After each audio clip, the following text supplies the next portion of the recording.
Doctor Baba Saheb Ambedkar, જેને 134મી જન્મ જયંતિ નિમિત્તે મહેસાણા તાલુકા પાંચોટ ખાતે પૂર્વ ચેરમેન, શિક્ષણ સમિતિ, જિલ્લા પંચાયત અને જિલ્લા સદસ્ય માનનીય શ્રી મુકેશભાઈ આઈ પટેલ દ્વારા પાંચોટ વિસ્તારમાં આંબેડકરજીની પ્રતિમાને પુષ્પાંજલિ અર્પણ કરી નમન કર્યા. બંધારણના નિર્માણમાં એમનું યોગદાન અને વંચિત વર્ગના કલ્યાણ માટે મને કરેલા કાર્યો અને એમના સિદ્ધાંતો સામાજિક વિજ્ઞાન આપના રહ્યા છે. સમરસતાના વિચારથી સામાજિક વિકાસની વિચારધારા આપી તેમનું સંઘર્ષમય જીવન સૌ માટે પ્રેરણા સ્ત્રોત બની રહેશે. ત્યારે પાંચોટ ગામની અંદર બંધારણના ઘડવૈયા તેવા શ્રી ડોક્ટર બાબા સાહેબ આંબેડકરની રેલીનું ભવ્ય આયોજન થયું.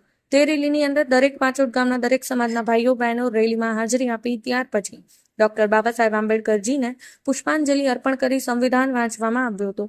ત્યારે મહેસાણા તાલુકાના પાંચોટ ગામે હર્ષ અને ઉલ્લાસથી ઉજવણી કરવામાં આવી હતી. ડોક્ટર બાબા સાહેબ આંબેડકરની 134મી જન્મ જયંતિ નિમિત્તે હર્ષ અને ઉલ્લાસથી રેલીનું આયોજન થયું હતું. Rajubhai D Patel, Patan news 24, Patan.